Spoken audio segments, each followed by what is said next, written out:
जैसे कि मैंने यहाँ पे एक क्वेश्चन दे रखा है, एक ठोस एक अर्धगोले पर खड़ी एक शंकु के आकार का है जिनकी त्रिज्याएं 1 सेंटीमीटर है तथा शंकु की ऊंचाई उसकी त्रिज्या के बराबर है।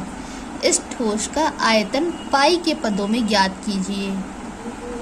जैसा कि क्वेश्चन में कहा गया है, एक ठोस है जो अर्धगोले पर बना हुआ है, यानी कि नीचे हाफ सर्कल बना हुआ है, हेमिस्फीयर बना हुआ है और ऊपर एक शंकु बना हुआ है जिसकी त्रिज्या 1 सेंटीमीटर है और शंकु की ऊंचाई होती है, तो ऊंचाई जो है त्रिज्या के बराबर है, यानी कि हाइट भी 1 सेंटीमीटर होगी। जैसे हमें गिवन दे रखा है r = 1 सेंटीमीटर। देन ये भी गिवन दे रखा है कि h जो होगा r के बराबर होगा, यानी कि h भी हमारा होगा 1 सेंटीमीटर। इस ठोस का आयतन पाई के पदों में ज्ञात कीजिए, यानी कि हमें पाई की वैल्यू पुट नहीं करनी है। यहाँ पे पाई जो है, पाई की वैल्यू 22/7 नहीं रखनी है, पाई इसमें पाई ही रखा जाएगा। अब जैसे कि हमें ठोस का आयतन पता करना है, तो ठोस के आयतन के लिए हमें एक अर्धगोला दे रखा है, शंकु दे रखा है, तो इन दोनों का आयतन पता करके हम ठोस का आयतन पता कर सकते हैं। तो हम पहले अर्धगोले का आयतन पता कर लेते हैं। तो अर्धगोले के आयतन का फॉर्मूला जैसे कि आप लोगों को पता होगा, का आयतन जो कि होता है 2/3 पाई r क्यूब। अब इसमें हम वैल्यू पुट कर लेंगे, तो 2/3 पाई की वैल्यू में पाई ही रखनी है क्योंकि पाई के पदों में ज्ञात करना है। r दे रखा है 1 सेंटीमीटर, तो 1 का क्यूब आएगा 2/3 पाई। 1 का क्यूब 1 होता है, तो इंटू 1 और 1 से मल्टीप्लाई कराएंगे तो 2/3 पाई आ गया हमारा। ये हो गया अर्धगोले का आयतन।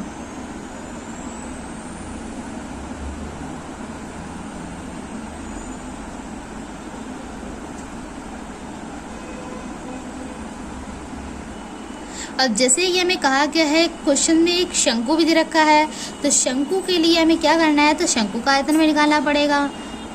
तो शंकु का आयतन जैसा कि आप लोगों को पता होगा 1/3 पाई r² h। इसमें वैल्यू पुट कर देंगे, तो 1/3 पाई r² r की वैल्यू रखी जाएगी जो कि 1 सेंटीमीटर में दे रखी है। 1 का स्क्वायर इंटू h की वैल्यू दे रखी है जो कि त्रिज्या के बराबर है, यानी कि वो भी 1 होगी। तो इसका स्क्वायर और इसकी मल्टीप्लाई 1 की 1 ही होगी, तो 1/3 पाई। तो हमारा ये शंकु का आयतन निकल आया है और अर्धगोले का आयतन निकल आया है। ठोस का आयतन पता करने के लिए हमें अर्धगोले का आयतन और शंकु के आयतन को दोनों का ऐड कर लेना है। जैसे अर्धगोले का आयतन प्लस शंकु का आयतन, तो अर्धगोले का आयतन हमने निकाल लिया है। तो अर्धगोले का आयतन आया था हमारा 2/3 पाई और शंकु का आयतन आया था 1/3 पाई। तो इस तरीके से इन दोनों को ऐड कर लेंगे तो ठोस का आयतन हमारा फाइंड हो जाएगा।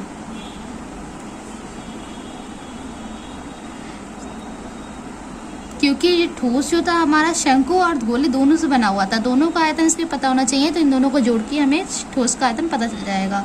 तो इन दोनों को ऐड कर लेंगे, 2/3 + 1/3 यानी कि 3/3, 3/3 यानी कि 1, यानी कि खाली आएगा पाई सेंटीमीटर क्यूब।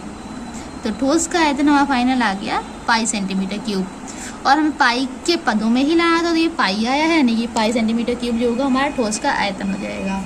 अगर आपको इस क्वेश्चन में कोई भी चीज़ ना समझ में आई हो तो आप नीचे कमेंट सेक्शन में लिख सकते हैं।